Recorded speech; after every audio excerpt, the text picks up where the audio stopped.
Daisy Coole, welcome to the show. It's lovely to have you here. Thank you so much for having me. I'm really looking forward to it, actually. Yeah, me too. So, would you mind taking a minute to introduce yourself to the audience, who you are and what you do?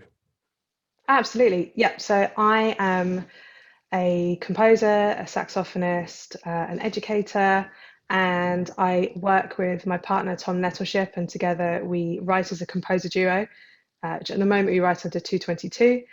And we have a third partner in our company who does post-production sound called Dom Lancaster, who's fantastic. And between us, we primarily write for films. We've also written for advertising, for sort of B2B digital marketing, all sorts of things, even some dance projects as well, actually. So we've got a lot of things, a lot of hats that we wear as a company. Nice. I think that's the, variety of the spice of life, and especially for a composer, it's nice to have different roles and different hats you can try on. Um, well, just to clarify, when you say different dance projects, you don't mean like dance, No, no. dancing. Yeah. Yeah, Wait, people on stage twirling. choreographed. Yes. Contemporary, is it contemporary dance or And funnily enough, one of them is swing dancing, so Lindy Hop. oh nice. And then we've done a couple of dance films, one of which is sort of a derivative or an exploration of hip hop with a fantastic choreographer called Bottaseva. Amazing. Right, we can dive into the into that stuff in a bit, but let's start with an icebreaker. Now you've introduced yourself. Tell us something surprising about yourself that not many people would know. Oh,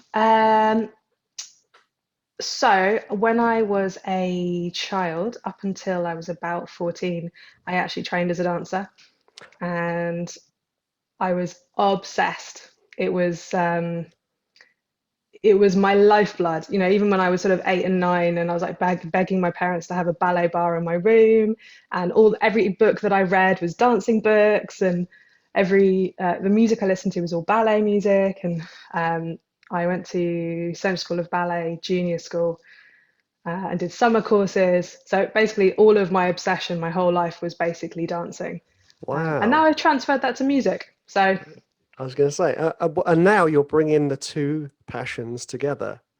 You're that was what was so exciting when the dancers approached us to work on some stuff. It's just it really felt like the kind of two big eras of my life when I really knew what I wanted have come together.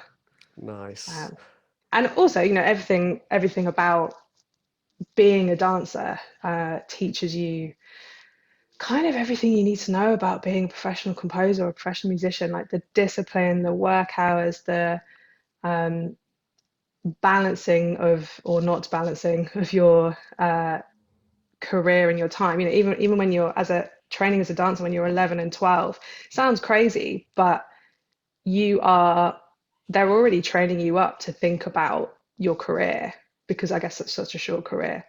So all of the kind of life skills that I got from that training, even though I was so young, absolutely pay off in what I do now. That's awesome. Also, memorizing of patterns is a big one as well for both. Understanding Absolutely. how patterns intertwine. You know, Oh, uh, hugely.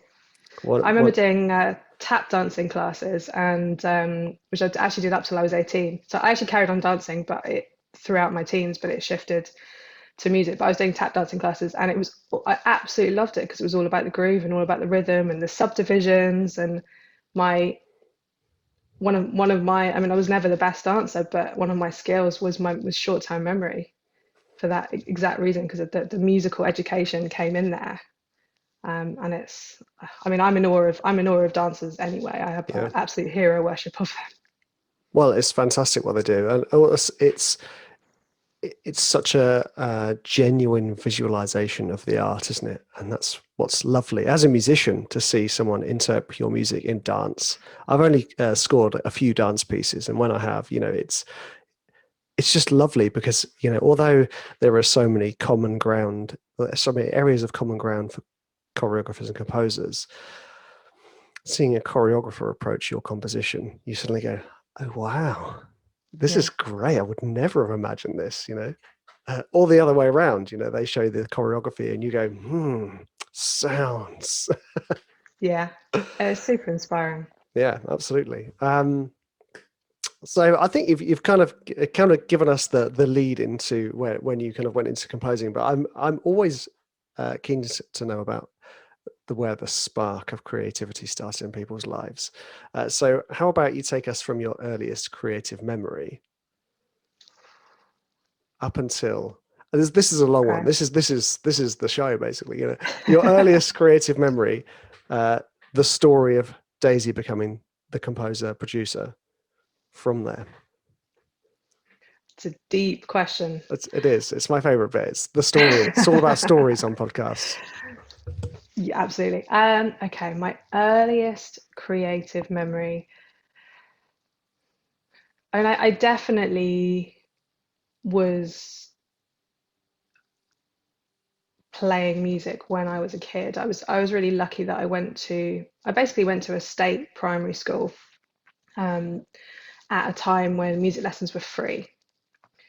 And my family's not musical. So they're not formally musically trained. My dad was an incredible singer um, with absolutely zero musical training, but he just had this voice, and he could kind of pick out stuff on a piano with zero musical training at all. And he was he was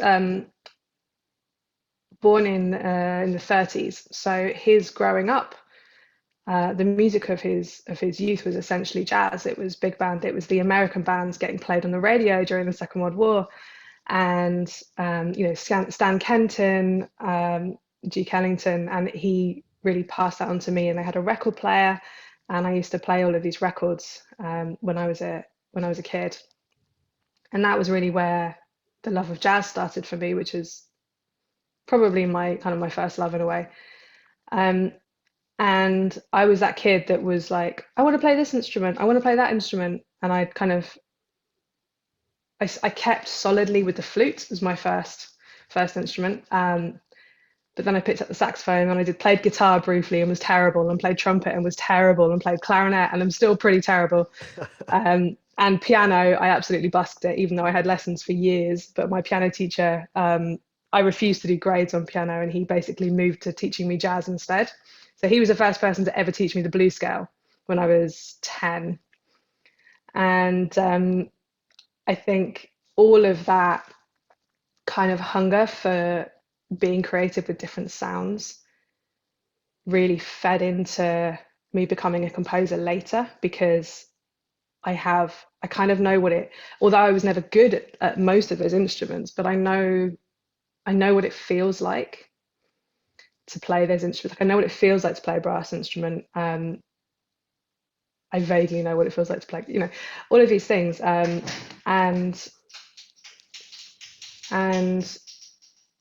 essentially my whole childhood really was artistic. At primary school, instead of getting us to sing nursery songs, we were singing West Side Story and Mozart and Nice. Lionel Richie, and a huge range of music that I don't feel you get in primary schools. So they were basically throwing us in the deep end without ever telling us that any of it was hard. It was just like, you can sing this, you can sing Papa Papa Papa Papagena or whatever that. Mm-hmm. We were like, at 11 years old, we were like, okay, sure. So I was very, very lucky to grow up in an environment that encouraged creativity, I think. And again, although it's not like I have a whole family of musicians, I didn't know. It's just kind of circumstantial, I think.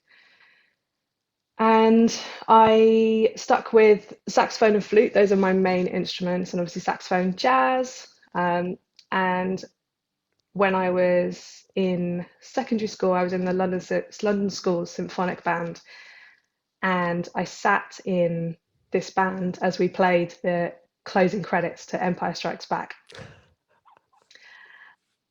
And I genuinely will never forget it, because it was the first time. So I was playing the flute, and I think I was about 15, and I wasn't the first flute. So I've always been lucky to be surrounded by people who are better than me. I'm so grateful for that. And so I was sitting in the flute section and hearing all of the, admittedly, orchestration shifted to wind band, but hearing all of the detail around me. And I knew who John Williams was, but I didn't know a huge amount. And it was just magic, pure magic. And because I could hear all of the, it's not just block chords. There's so many things happening as he navigates through all the All the themes. lines passing around the orchestra. It's lovely. Yeah. Exactly. And it really stuck with me. And I was like, I think I want to be a film composer. I didn't really know what that meant. No idea. At the same time, my older brother so he's 11 years older than me, Leon, and he went straight into working in film and TV when he left school at 18 or 19. And he was hugely into film as a kid. So I hero worshipped him and basically absorbed, he'd come back round and show me the scripts he was working on and talk about set life. And he moved into script writing. He's an AD now over in Northern Ireland. But nice. He kind of gave me this love of film and TV. So I kind of had these two parallel paths where I was doing music, but I had this fascination with film to the point where, for GCSE, I chose media because I wanted to study film and TV and advertising. And then for A-level, I did media because I wanted to fit. And so I had these two paths. And yet, somehow along the way, I decided that I could not compose music. I could not be a film. I didn't know how to do that. I always said I wasn't creative enough, which is the stupidest thing. But it's a story I told myself through, I don't know what, through a lack of role models. I think Definitely. sadly, that's a story we all tell ourselves all too much, because we hear that being said from a very young age, especially for some reason, people throw that stuff around all the time. Oh, I'm not musical. We even do it. They're not musical. Oh, you can't sing a note. You can't carry a tune. There's all these sayings. So basically, you don't have a musical bone in your body. And also, then we've got being British. We've got the whole thing of actually, a job should be a job. It should be hard and difficult and unenjoyable. You can't have a job like music. That's only for the select one in a million, and no one in Britain deserves that. There's this, you're carrying your family and the nation's subconscious on your shoulders. So no, I resonate with that very much. It's taken me a long time to kind of allow myself to enjoy the work I do, without, and in fact, I still, as we were talking before we started recording, I still have to kind of remind myself, you don't need to work that much, stop it, enjoy your life. I sympathize with that greatly.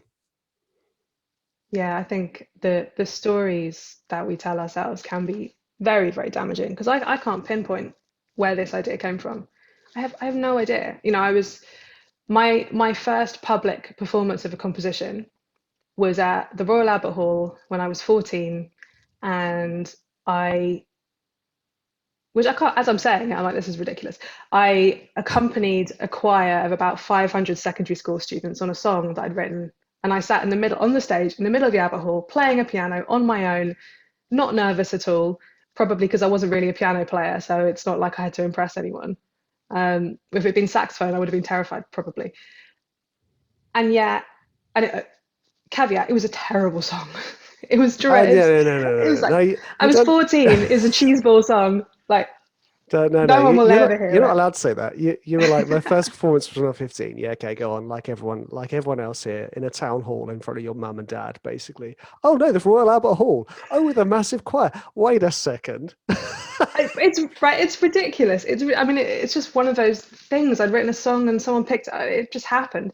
But how I got from that at 14 to at 18 leaving school and not even considering composition courses, I find baffling. I can't, even now unpicking it, the only thing I could think of is I just didn't know it was an option for me. I didn't know it was a choice I could make. I didn't know anyone who did it.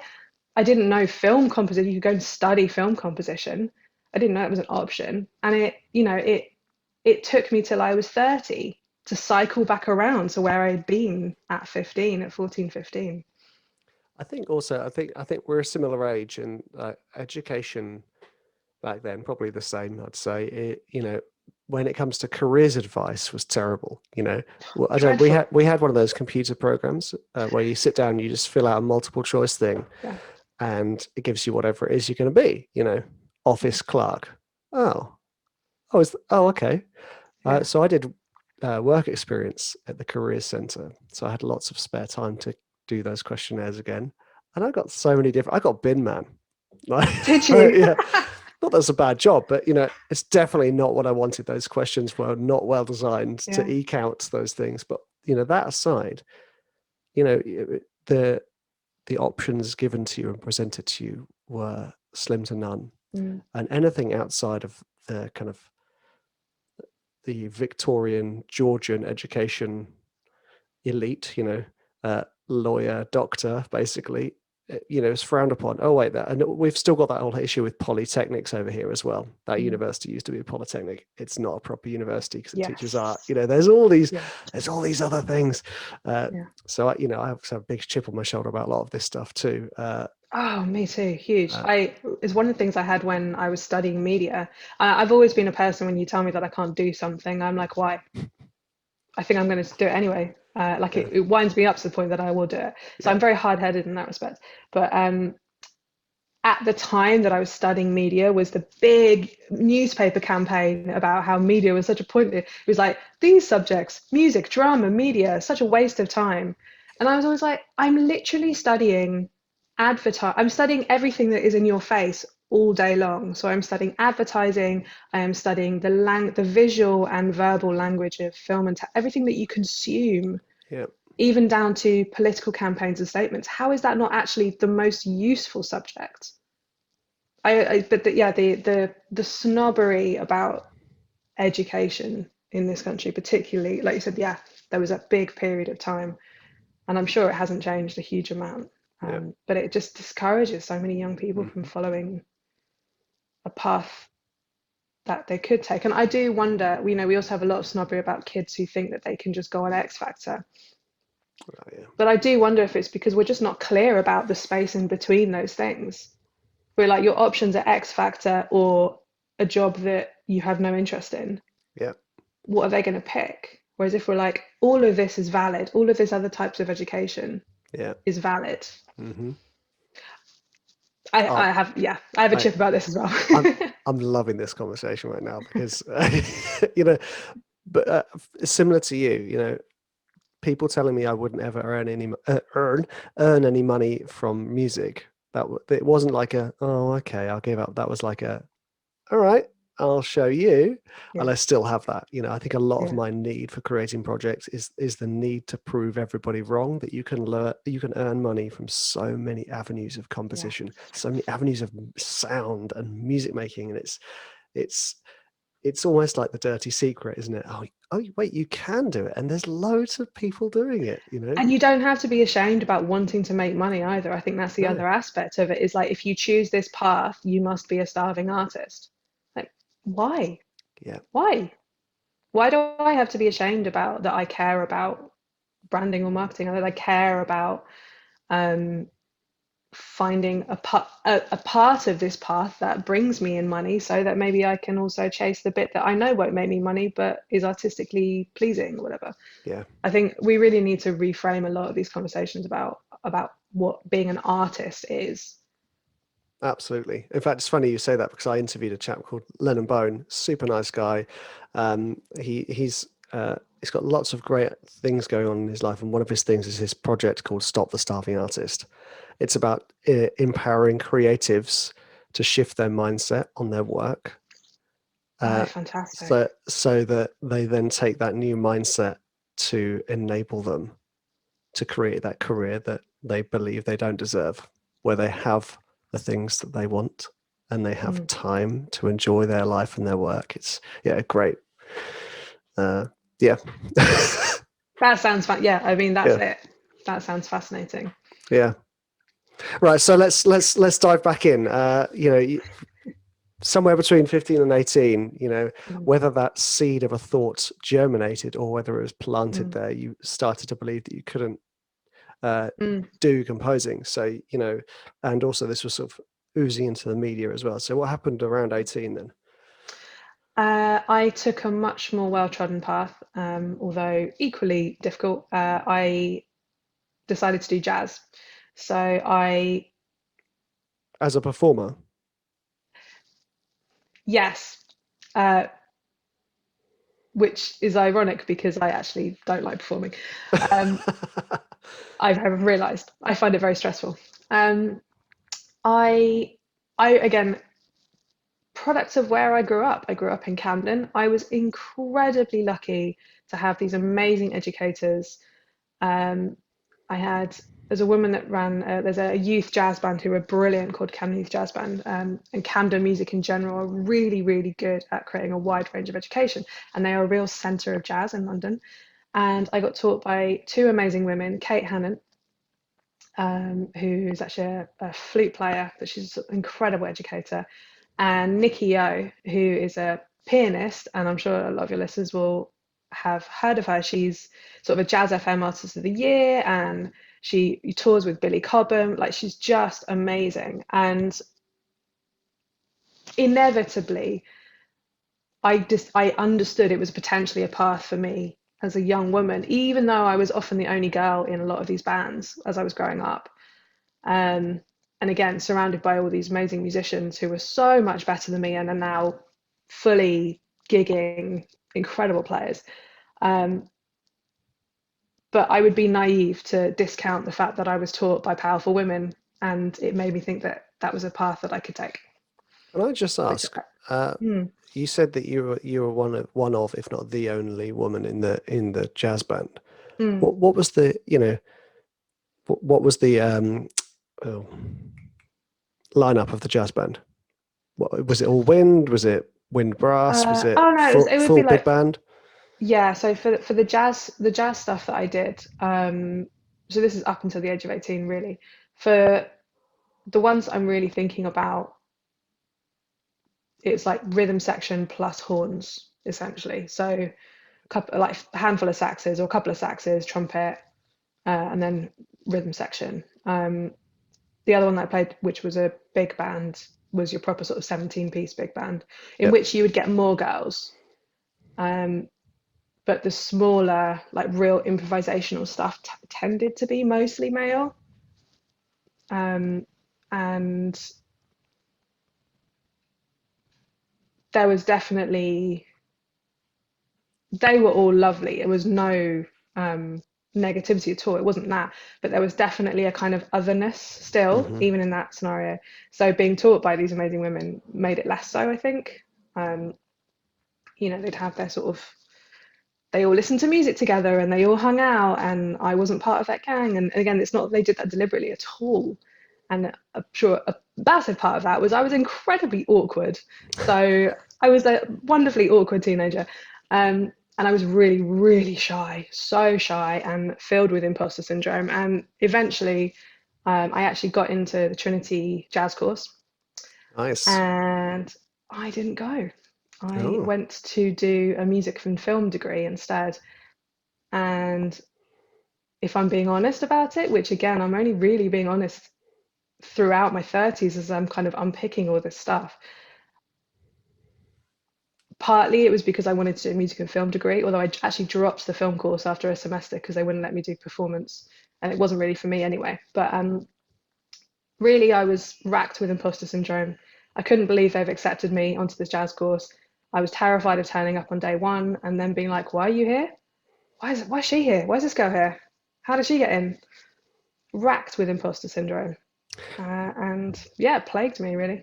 Mate, there's so much I want to unpack here. I just want I just want to go back to what you were saying about the uh, the split of men and women in the jazz Mm, bands. See, I think this is a similar thing to this seed of a thought or a seed of a belief that we have as musicians and composers that we don't deserve to mm, earn a living from it. And I think there's seeds planted in girls that it's not a viable thing for them to do.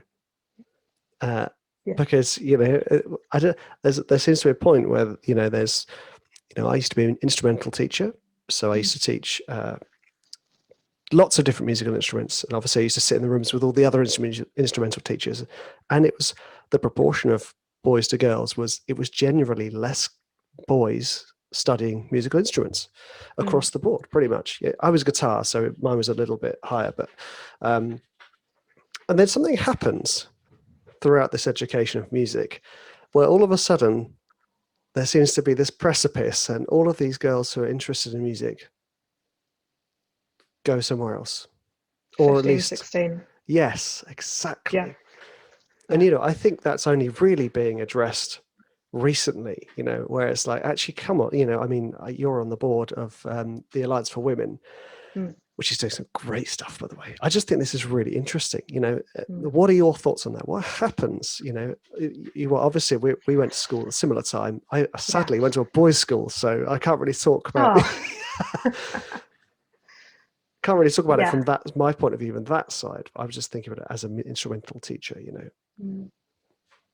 I think it's such an interesting conversation, and it's a huge part of why I ran for the board for the Alliance for Women Film Composers, because I wanted a more formalized way of being able to give back or make change, make an impact on that exact age group. Actually, was one of my key things that I'm hoping to work with.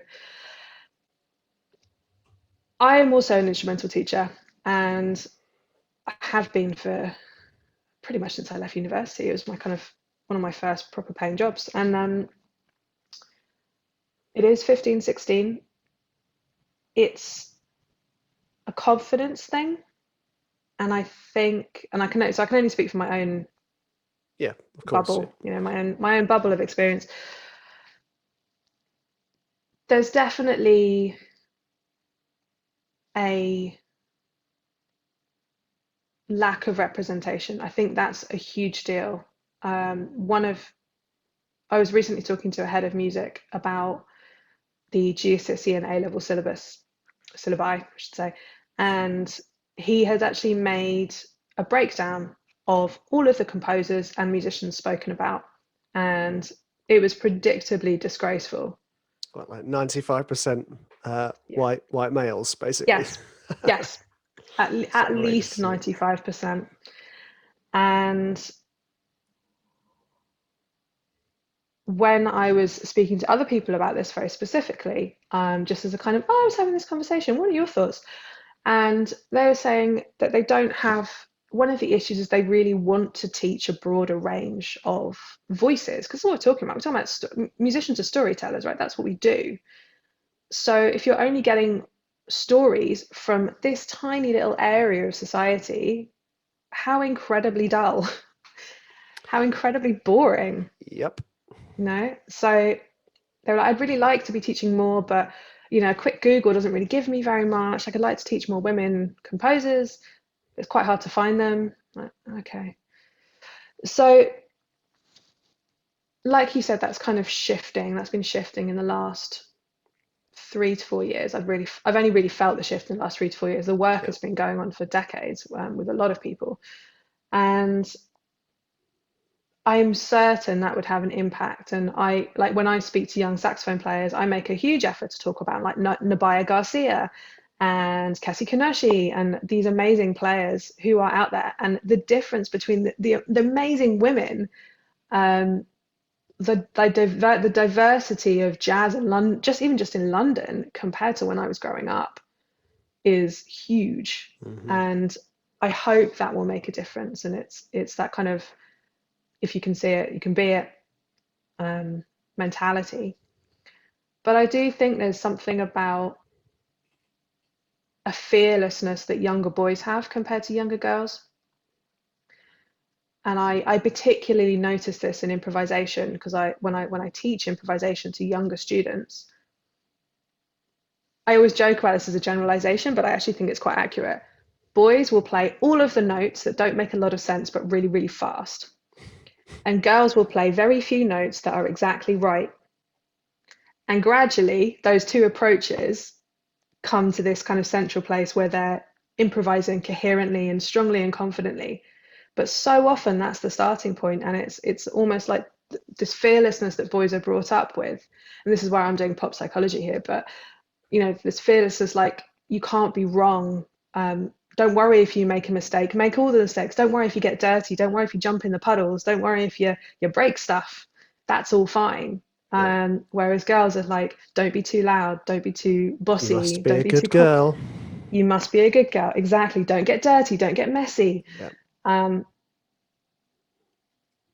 It would not surprise me if that has a huge impact on the way that we approach creativity. Mm-hmm. And again, I'm specifically talking about improvisation, but I'm sure that across the board that comes into young composers, the fear of not choosing the right notes versus the fear of just chucking everything on a page. No, I think I think we keep going back to the education system subtly, don't we?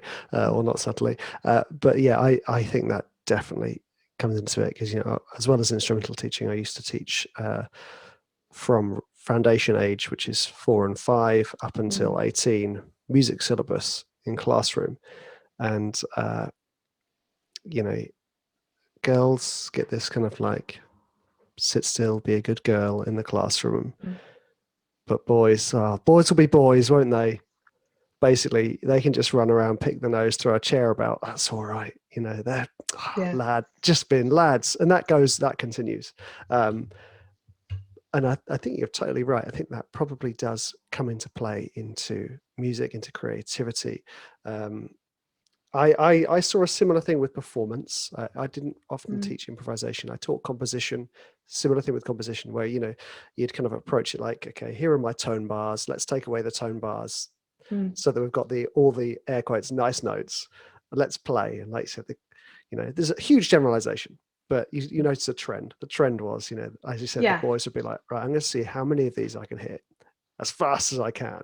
Little monkeys playing the keyboard basically, and then the girls would be like, right, okay, let's choose this one note beautifully, bing, and then they'll look at you like, did I do the right thing? Was that good? Whereas the boys don't even look at you. They're like, yeah, I'm just gonna go. This is amazing. So it's so familiar. Yeah. And the thing is, I wasn't always aware of this, because I'd grown up seeing this, and then it wasn't until I've got 2 daughters and a boy and a son, and now I have 2 daughters. I'm like, it's interesting how this language comes out when I'm parenting them. Oh, that's interesting, So it's my wife's very on this stuff as well, and it's I just find it really fascinating. That this starts quite early on in our education system. And again, the education is probably just a microcosm of what we are teaching our nation, Yeah, absolutely, as a society. But so I think for me, the biggest takeaway of what you've been saying just then is if you can see it, you can be it. And me, as a white male, I can see lots of white males succeeding in music composition. So I'm like, well, why wouldn't I be able to, So, I don't have that kind of uphill struggle at the start, mindset struggle, where I don't see anyone else like me doing this. So you don't feel like the outsider joining in the club. I think that's a great way of putting it. Yeah. I think that's also a huge reason I was so grateful to find an organization like the Alliance, because I think Tom and I had been writing for maybe 3 years when I joined, and it was US based only, because it only started, I think it started in about 2014, 2015, and it's US based only. And then they eventually funded a UK branch over here in January 2020, 2 months before the world ended. Boom, lockdown. Yeah, exactly. And it feels, I choose my words carefully, it feels like a safe space. It feels like a community. It absolutely feels like a community. And I do know that and I understand when people are saying, are you worried that by, dividing the genders already, you're already creating extra division? And I heard someone say once that, these sort of clubs already exist, even if they don't officially exist. So why not just create your own? Yeah. And then you share and you rise together. Yeah. And for me, that is pretty much my whole mindset about my career as a composer. It's a very decisive decision. It's a decision I have taken. That's how I want to treat it, and that also goes against the idea of the solitary composer. Obviously, I'm already working in a duo, so I don't have that, but it doesn't mean it's less isolating as a job. But yeah, I do think that finding your own club or finding your own tribe or your community goes a long way. Yeah. Goes a long way, and there's nothing more fantastic than seeing people in your community rise. It's just the best thing. Yeah. And those of you in the audience who want to check out the Alliance for Women's Instagram feed, the representation of talent there is so broad. It's just great, isn't it? It's like, sadly, I would have not heard of so many of these talented people. But because they're bringing it to the fore, I just think it's fantastic. It's great. It's so exciting. I'm actually I'm one of the people that posts, and one of the things that I have is I get to go through festivals and find all the composers, and I am so excited every time I find someone new. Just like whenever I hear someone new in a podcast, I'm like, I didn't know you. Let's go listen to your music. Brilliant. I love new voices. Yeah, no, it's so nice. Well, it's discovery, and as composers, we're constantly on the lookout for things to spark excitement and inspiration, and that can come in the form of discovering new talent. So yeah, I think it's great what you're doing with the Alliance. I want to double back a few, because you said a little keyword that I want to dive on, because a lot of people don't talk about this, and I know you talk about it quite a lot, and that's imposter syndrome. I've talked about this in my other podcast, where actually, when you first start out, you feel like you deserve that imposter syndrome. You're like, well, I deserve this because I've not done anything or got anywhere with what I'm doing. And then you get to those places that you set the goals for, you go, oh, okay, I've got these awards now, and I've got these placements, and I've got this income. And then you go, oh, this feeling's still here. So tell us, you talked about the imposter syndrome when you signed up for your the school. Talk us through the feelings of it, because I think some people don't actually have a name for this feeling. Yeah, that's interesting. I think, how do I describe it? It's absolutely fear of being found out. It's the terror of being judged. It's the fear of someone wondering why on earth you're in the same circle as them. Why did you get that job? Why did you get that prize, that award?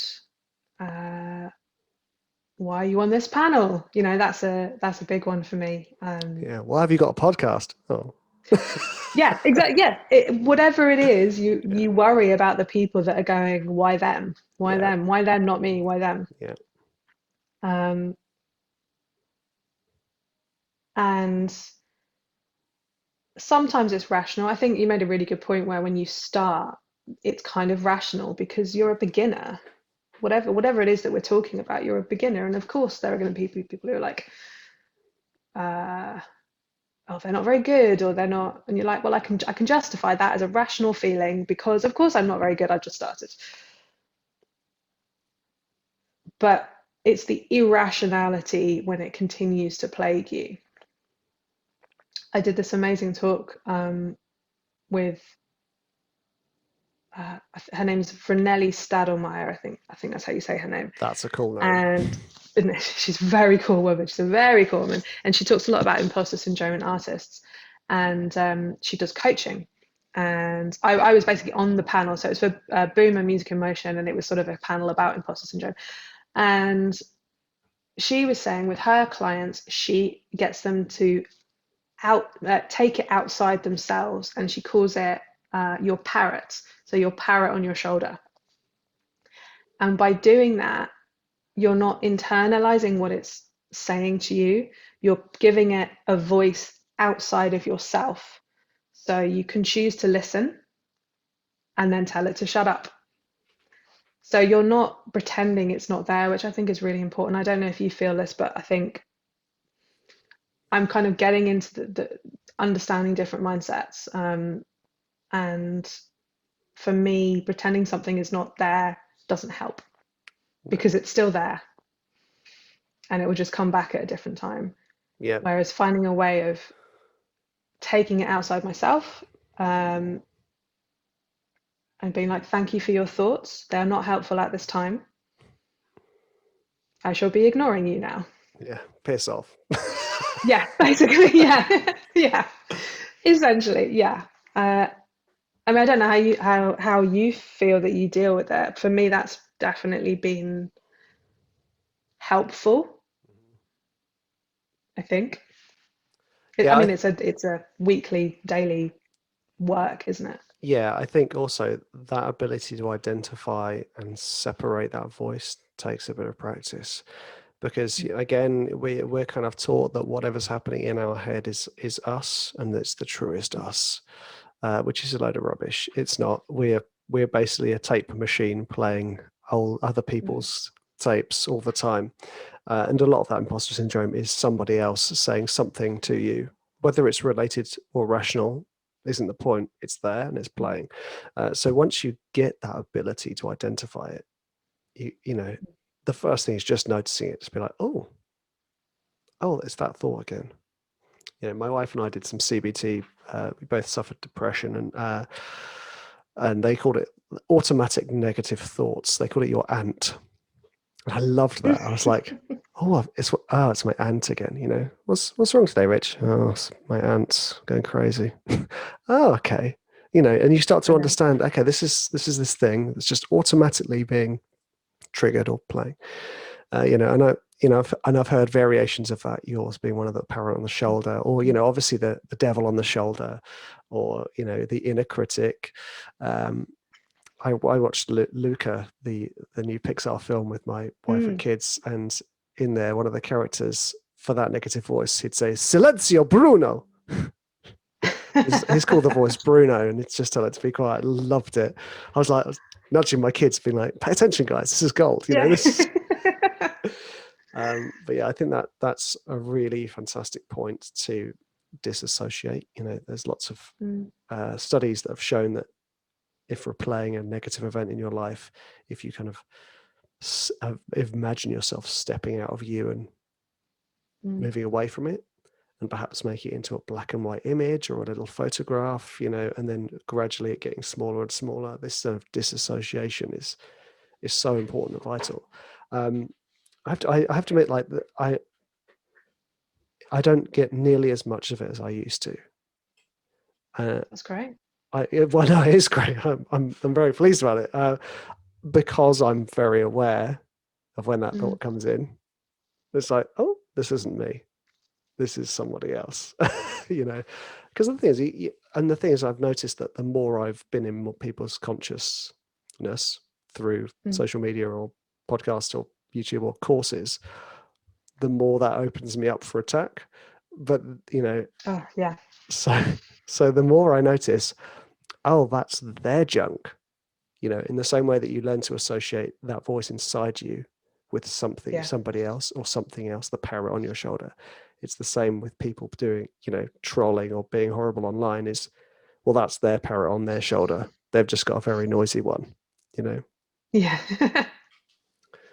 Yeah.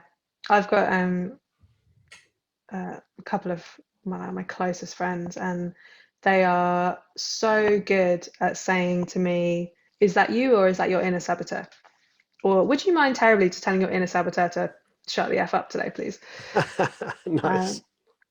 And that's really, yeah, I think the acknowledging it and moving it separately is incredibly useful. I might steal Silencio, Bruno, because I think that's awesome. It's great, isn't it?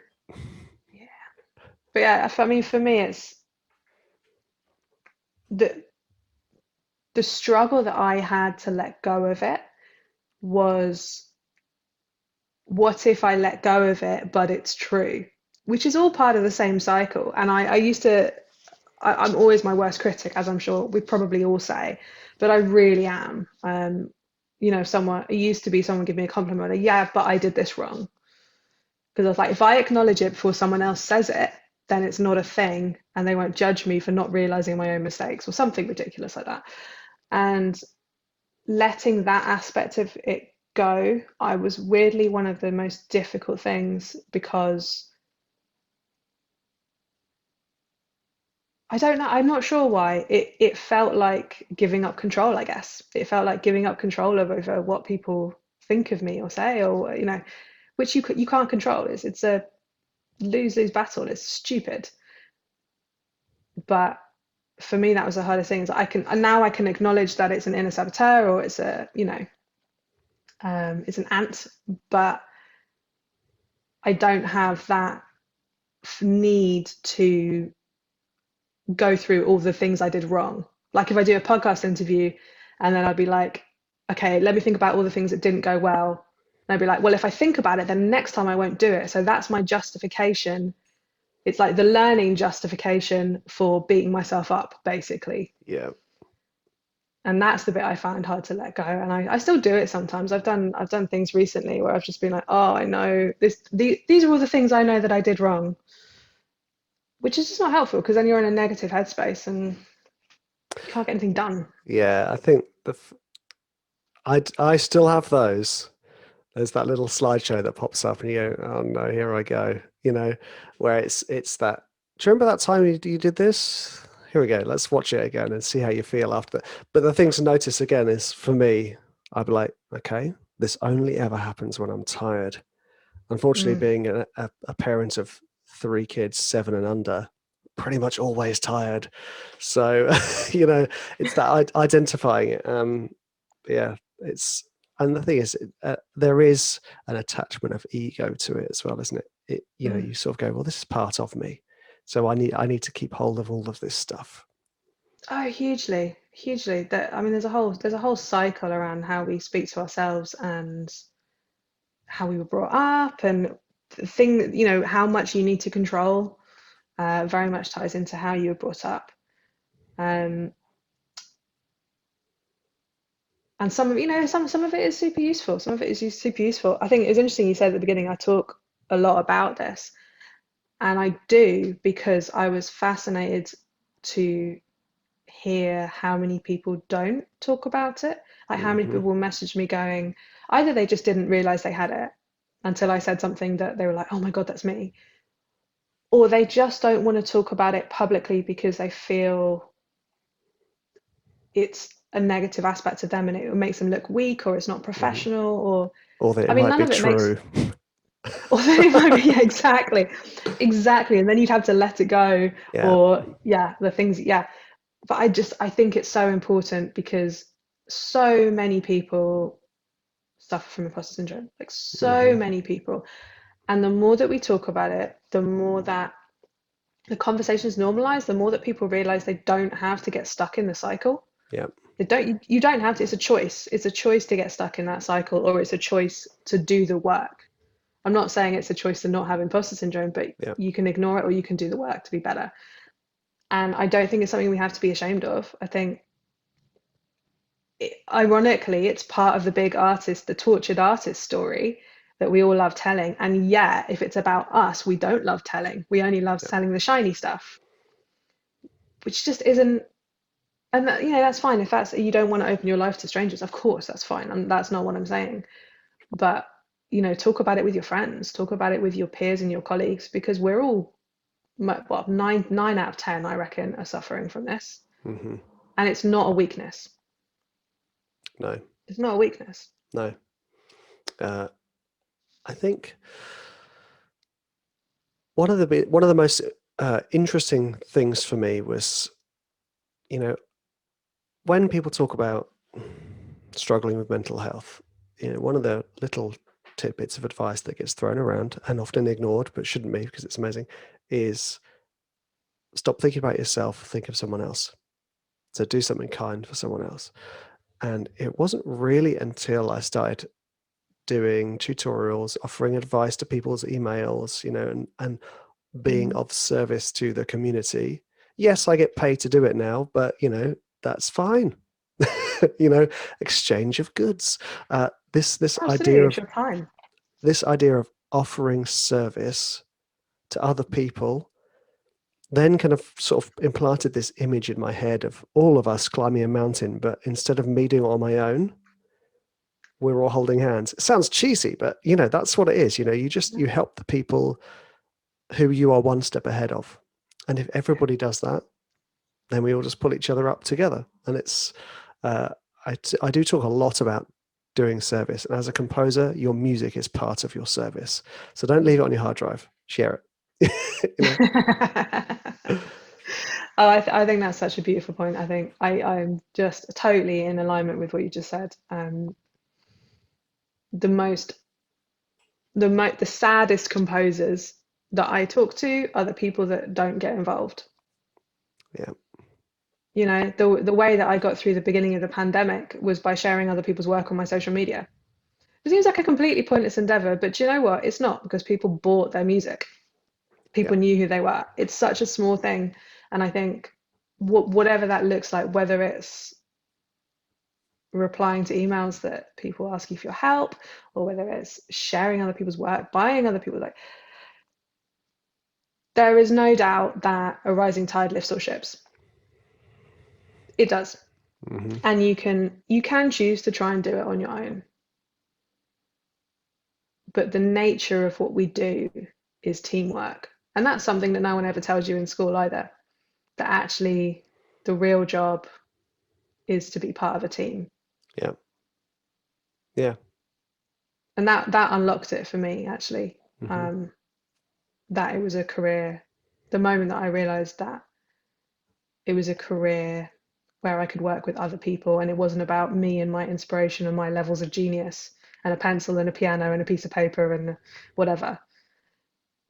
That it's about working with other people and sharing stories with other people, sharing lives with other people. Mm-hmm. That unlocked the job for me. And similarly with mental health crises, or even just getting through the pandemic, whatever it is, I completely agree with you.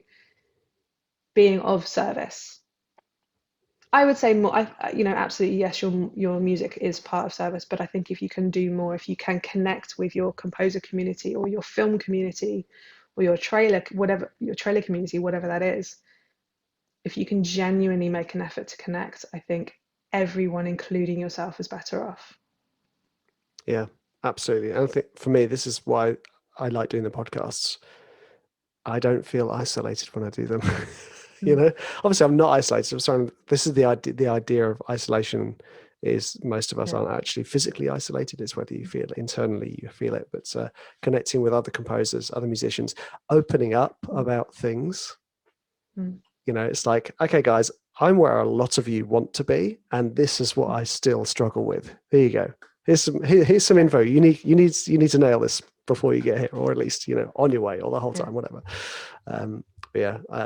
I think that's I struggle a lot with social media, not just like the continuous need for posting, but this looking on other people's feeds and being like, oh,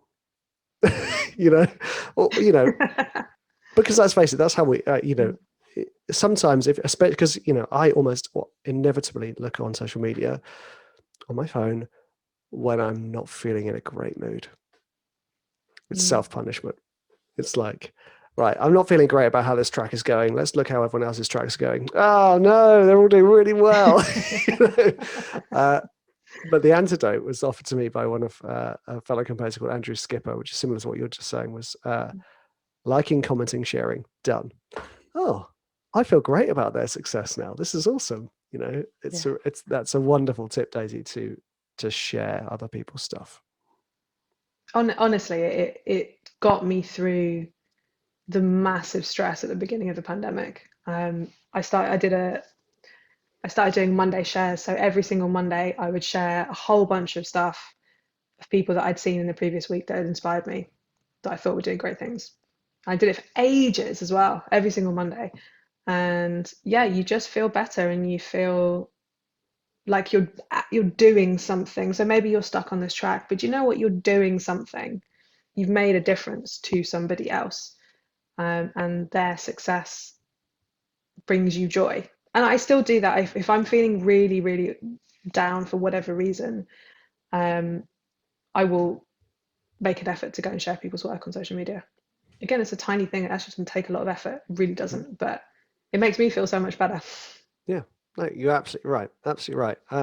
So I think actually let's go from there. I'm not sure what your time constraints are, Daisy.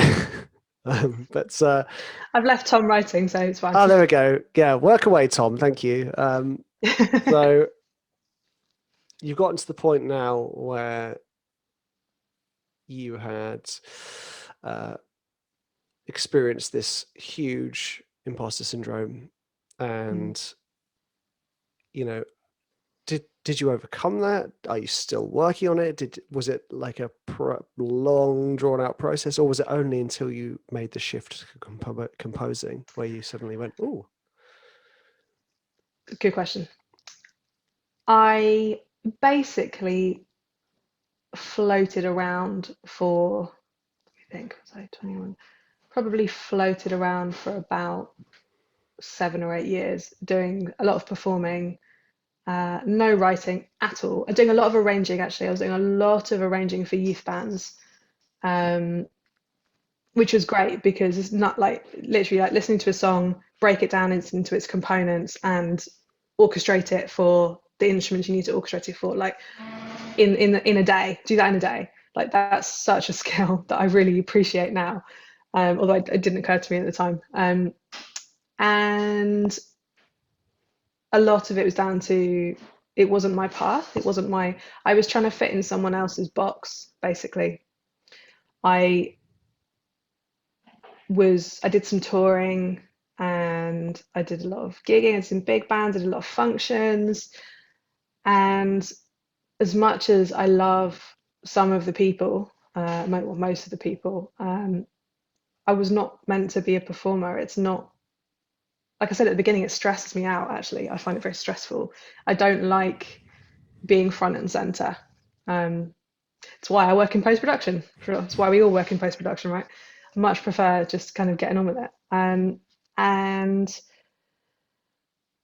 the difference between then and my career as a composer is that I feel the same things, but I do it anyway. I do the stuff anyway. So I go for that job or I run for the AWFC board and then went, why did I do that? That was a stupid idea. Have you seen the other people running? Oh my God, they're Emmy winners. And, in a Sambuca going, nobody knows who you are. No one cares who you are. But I was like, I'm just going to do it anyway. And a big part of that is I kind of feel like I didn't, but I kind of feel like I wasted my 20s waffling around, not knowing what I was doing. Like kind of ticking the gig boxes, like go and do this now, go and do a tour, go and but none of it was what I really, really wanted to. None of it was my passion. I said at the beginning about being a dancer, like I started my life with a passion, with something propelling me forward that I was 100% invested in. And I never felt that in my 20s at all. And it wasn't until I turned 30 and I met Tom and we actually started writing fusion music together. Super niche. No one's gonna like license it for a film. So and then we both realized together kind of at the same time that actually we had this burning desire to work in film, to write film music, and we both pushed it aside for life reasons and for parental reasons and all the things that we've talked about, all the things society tells you can't do. And then we started writing together, and it was the first time since I was a kid really that I felt like I was doing the thing that I really wanted to do, the thing that I would happily work through weekends, work through the night. I would happily miss out on people's, well, not happily, but miss out on people's weddings because the deadline was literally the next day. And yeah, it was the first time since I was a kid, since I was, 11, 12, that I felt that spark again. And because I felt like that, the imposter syndrome doesn't matter, is the narrative that I tell myself, that I try and stick to. Like, I feel it all the time. I feel it all the time. I feel it, whenever I interview somebody that I massively admire, or I'm talking about my career, and there's a voice going, what? Who is this person? Why are you talking about this thing? Who cares? And it's like, well, you've done a hell of a lot of films, Daisy. Yeah, but reasons.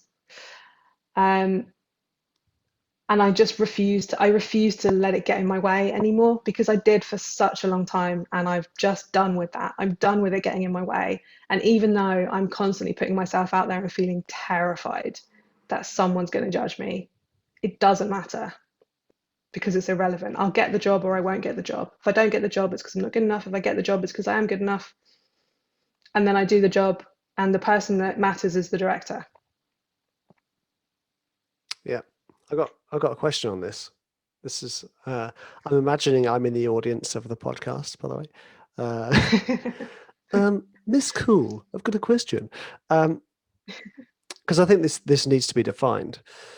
The difference between imposter syndrome that you described when you were a touring professional, and the difference between the imposter syndrome you experience now as a composer. Now, my question really is, were they the same, or was it something else?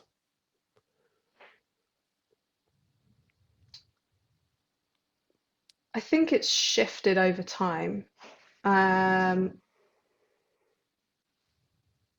Ostensibly, they're the same. At their essence, they're the same. It's, you don't know enough. You don't know enough to be here. So with jazz, it was like, you don't know enough harmony. You don't know enough licks. You don't know enough. You can't speak the language. And with composing, it's the same thing. It's, you don't know enough orchestration. You don't know enough about the music team situation. You don't know enough about the industry. You don't speak the language. So at their root, it's the same. But I guess in a way, I've been pushing harder with composing than I ever did with the other stuff. And it's because I'm trying to push past it. So it changes over time. I never pushed past it with jazz. So I never got to that point of really putting myself out there, where I think I have with this. Mm-hmm. But the root is definitely the same, as you don't speak the language that everyone else speaks. Nice.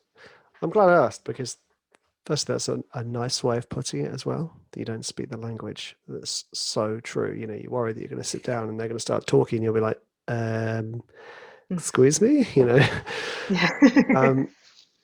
But the other reason I asked is because sometimes you get this voice that tells you this isn't what you're meant to be doing. And then other times you get this voice that tells you this isn't what you're meant to be doing. And me and my wife were talking about it, and she heard a podcast. We all hear podcasts. I mean, she had this amazing podcast that talks about one being, whether you call it your higher soul or your intuition, or your true self, or the other one being your inner critic, your saboteur, or Bruno, that the one that speaks quietest and least often is the one you should listen to. The one that's always jabbering in your ear is the one you should ignore, because you won't hear your, I like to call it my higher soul. I won't hear my higher soul passing me a note continuously every day. Yeah, it might get a little bit louder. It might get more frequently, but it's not nearly as loud as the negative voice. I wanted to know whether there was a part of you that knew you shouldn't be doing the jazz performance, that going, you shouldn't be doing this. You got to. Yeah, probably. This, Yeah. And that's one of the interesting areas, I think, of the imposter syndrome. We all suffer from it, but then within the weeds of that, is there an element of not truth that you don't belong there, but truth that your destiny is somewhere bigger, better? It's a really interesting. I don't want to say thought experiment. That always sounds really like I don't know the language, but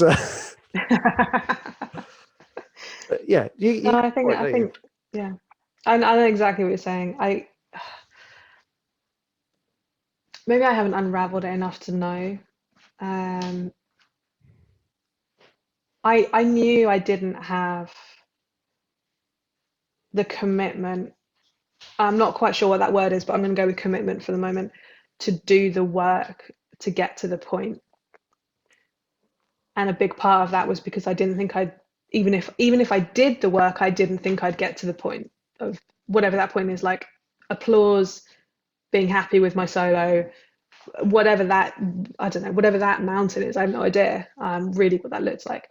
Um, so I didn't put that work in because I didn't. It was a stupid cycle. So that comes under the this is not really what you're supposed to be doing. I don't know if I believe in destiny or that kind of. I guess some people would call it like woo woo stuff. But I do believe in what feels right. You know, Yeah. whatever end of whatever wherever you are on the spectrum of understanding what you're supposed to be doing and however you want to describe it, whether it's like destiny or I guess science would be the other way, whatever that sounds like. But Science. science, I don't know, whatever that, I don't really know what that's. But I'm sort of in the middle somewhere. You know, Yeah. it just makes sense to me. It just I love everything about it, even the worst things about being a composer. I love. Um, and maybe it's that, yeah, maybe that whatever it is that makes me feel like that is an internal voice or a higher, like I don't know what it is. I definitely I love the idea of I can't remember where I read it before, but the idea of making decisions based on your higher self rather than your lower self, which is essentially not not saying yes, essentially saying yes to things basically that serve you, that are good for you. So not doing, so when you, let's say you apply for a mentorship scheme, um it's your higher self telling you to apply for it because it's good for you, it serves your purpose, it makes you better. And then it's your lower self making you not actually send the application in because the little voices are telling you whatever. And Yeah. so even on your days where you're feeling like your lower self, you still have to send in that application, you still have to apply for that mentorship because you know on your better days you would just do the damn thing. Yeah. I'm just trying It's to a bit remember the convoluted, but no, you know no, what I no, mean. no, no. I know exactly. I'm trying to remember the name of the author whose book she talks about that, your higher self, whether you like to think of it as the person who you could stand next to yourself and say, were you a good person in your behavior, like that, like the higher self in that sense, or the higher self as in, like you say, when I'm vibrating at my best, you know do I do that work? The thing I really like that you said is whether you believe in science or free will or woo woo, I'm Yeah. very much on the latter personally, but whether you believe in any of that stuff, you cannot deny the fact that being in line with what you are enjoying Mm. will get you where you want to be doing. It's whether that's your free will choosing the things that you like, or whether that's you finding your path, or whether that's you Mm. creating the right hormones in your body on that day so that your body works in its optimal function. It all means the same thing, that you enjoy your day, enjoy your life, and that's why Mm. we're here, right? Absolutely. Boom. Yeah, 100%. High five. We've um, just fixed everything now. we have. I know. That's Yeah. that's that's the plan. Podcast done. Um, I would like to just ask you a couple of not quick fire questions, but Mm. about we've been sort of working up to your career. You've now started 222 with Tom, and you've got loads of films and now some dance stuff under your belt. Mm. What up till this day, what has been your proudest moment in your career? That is. Ooh. That's a tough one. I think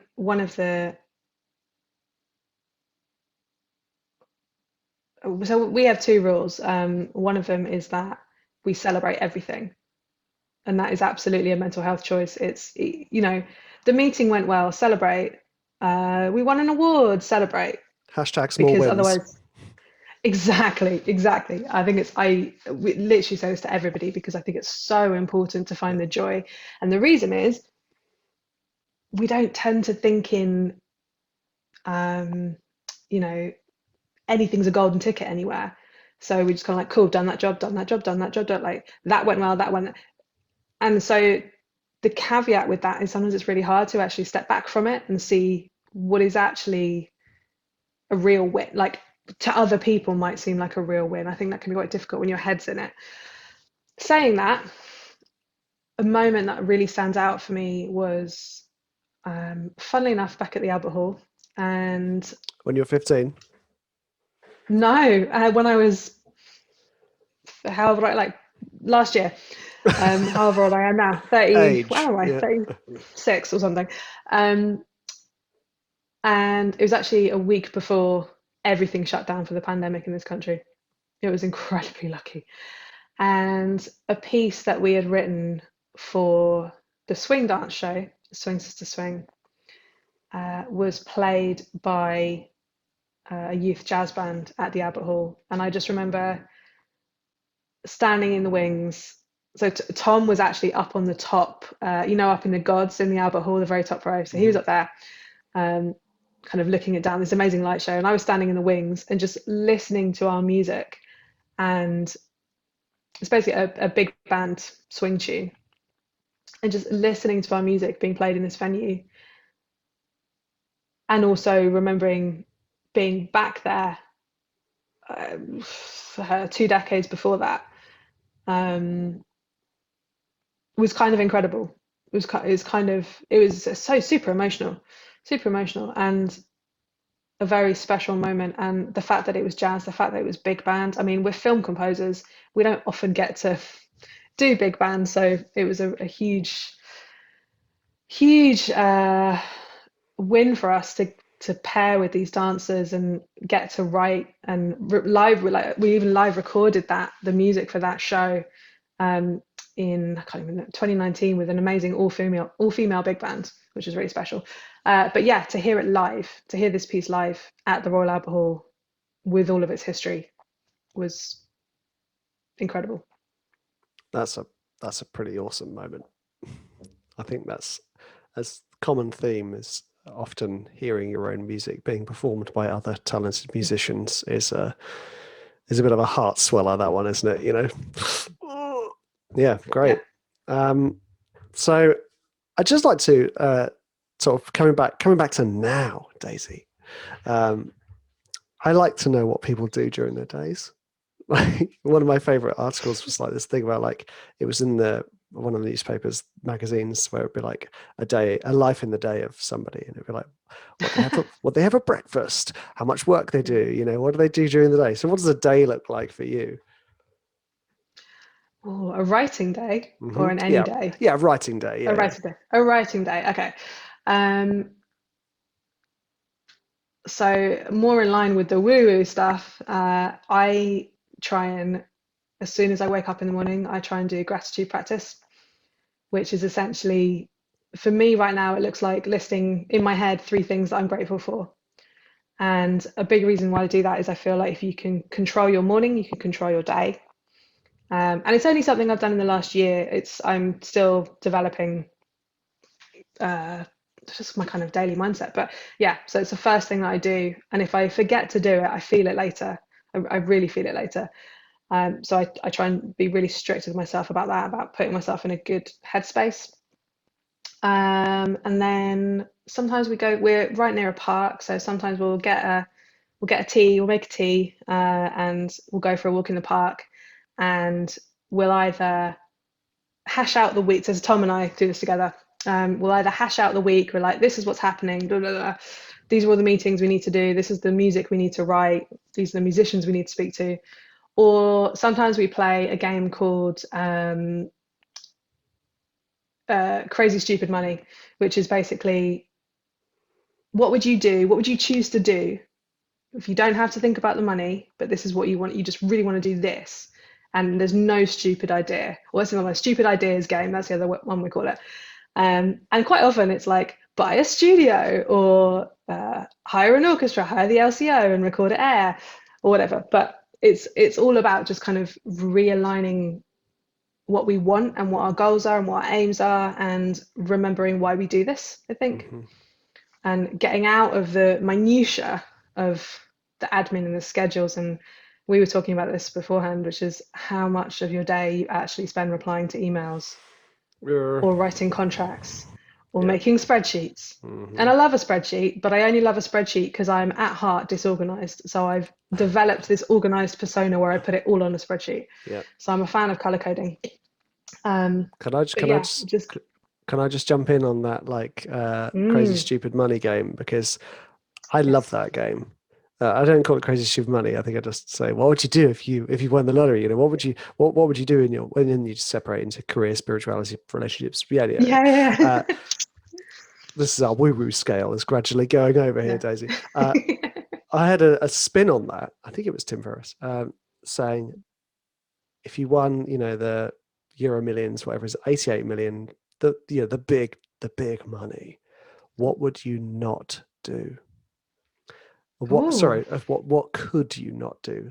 That's changes the question completely. What could you not do? And I think that's because so often going to like finding our passions, it's really hard. But then if money was not an issue, what is it that you could not do with your time? I would still write music. Yeah, that's what I would do. I'd still talk to other people. It's like, and that's a really interesting, because obviously when you talk about having 80 million, you'd be like, wow, amazing. I'd buy like an orchestra and have them on hand. That'd be amazing. Like, you guys are hired for a decade. Yes.